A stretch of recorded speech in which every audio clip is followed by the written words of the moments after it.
So, I have a question for you to contemplate for the rest of the day. Do you stand up or do you sit down? It might seem to be an odd question to ask when we generally talk about things like trading. But what has prompted me to ask this question is that we've reached the point in the mentor program where we begin to talk about trading psychology. Without fear of contradiction, I will make the rather dogmatic statement that trading psychology is the single most important part of trading. Unfortunately, there is always a coterie of people who think that all trading is squiggly coloured lines on a chart. And I can understand where that point of view comes from. After all, every day my spam email box is bombarded by people who are trying to tell me they've invented some magic new form of momentum system, or that they've invented some magic form of indicator. And if you have the misfortune to spend any time on forums or social media, you'll see that this is all that people talk about. But as they say in military history, amateurs talk about tactics, professionals talk about logistics. How does it happen? How does it actually get done? And my observation has been over the years that the people who do not pay any attention to trading psychology are by and large the male members of our mentor program. And by and large, when we look at trading results over the years of people who've done the program, women on average over time tend to outperform the men.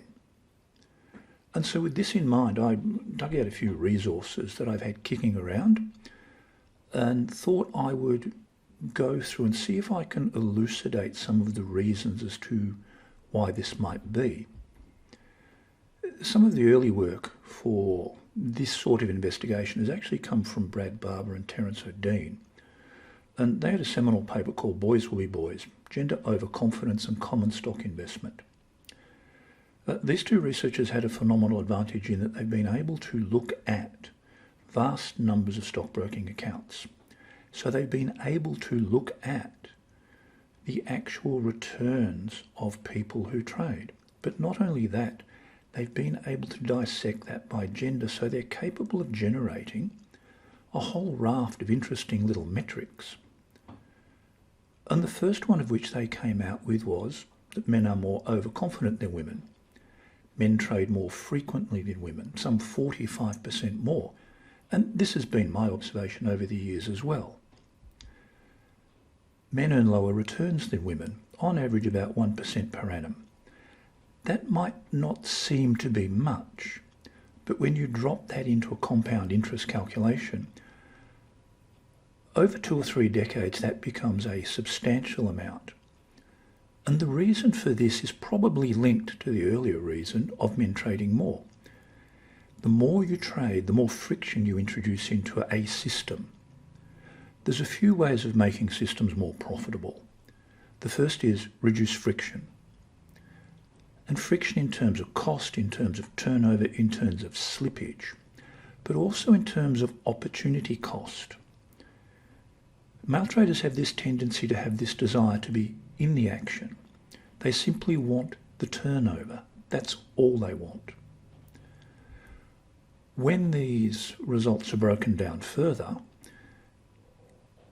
the difference between single men and single women expands, so that the 67% more trading and a 1.4% lower return. It could be argued that marriage and the responsibility of family actually calm men down. What is interesting is that these results persist even in the professional arena. This is a comparison of the returns of hedge funds run by women versus the global hedge fund index. And you can see a substantial amount of outperformance. But these all raise the question as to why this occurs. What is prompting the behaviour in males that is resulting in their returns being compromised? My cynical view is this, and this is my cynical view because Of 20 years of running the mentor program, there has not been a year go by where I have not had someone who knows absolutely nothing about trading argue with me about trading. And you'll get no prize for guessing that they're always a male.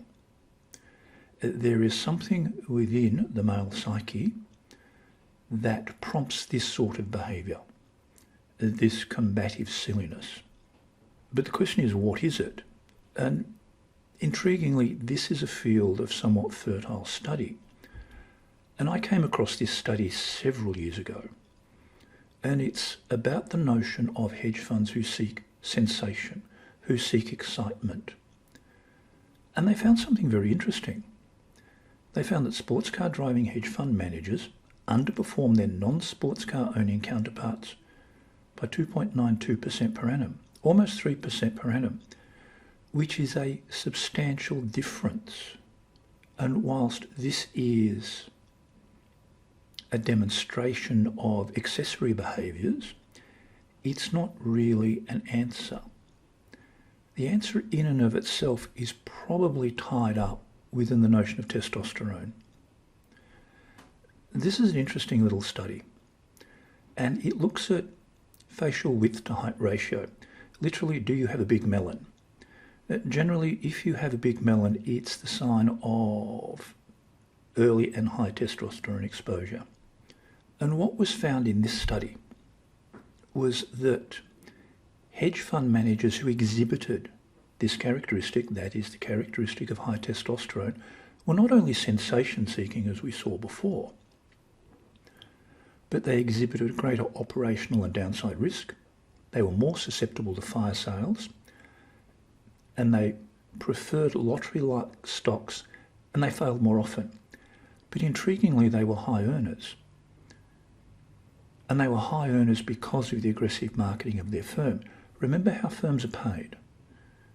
The more money you manage, the more you get paid, because you're paid on funds under management. What was intriguing about this was the degree of poor performance of these funds. On a risk-adjusted basis, these funds earned 5.8% per annum less.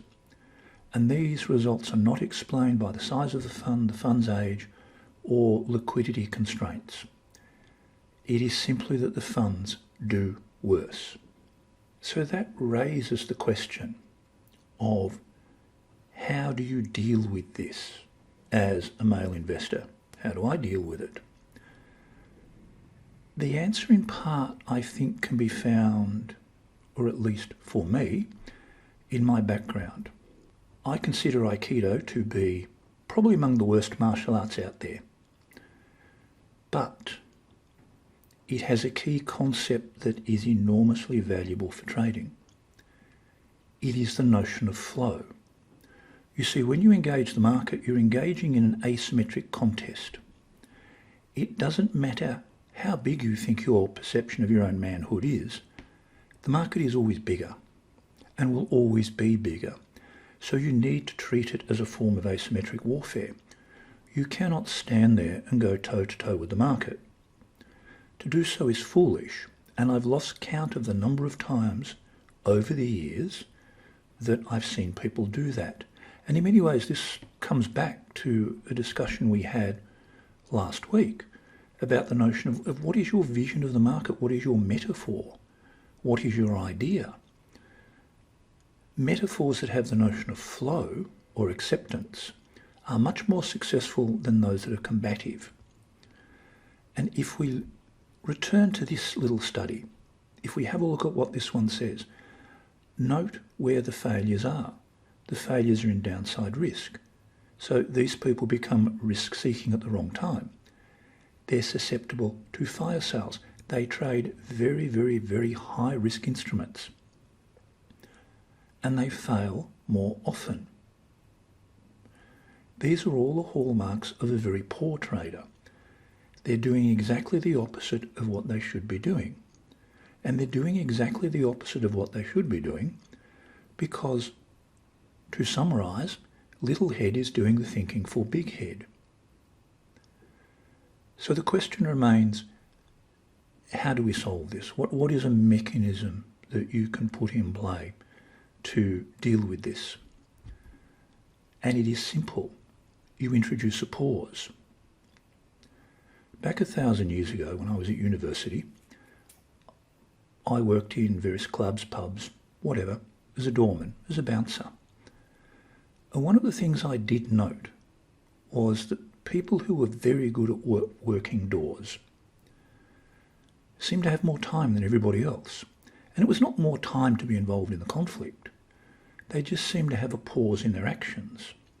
And that pause meant that they were observers and not participants. Too often people are participants in the market. They become involved emotionally. It becomes a competition. When in actual fact what you should be is a simple observer. You sit back and watch and you absorb and accept the flow of the market. And as a final point, for those of you who might be having some sort of conniptions about your own manhood, as we used to say in weightlifting, consider this. Somewhere out there, there is a little Chinese girl who is warming up with your maximum weight.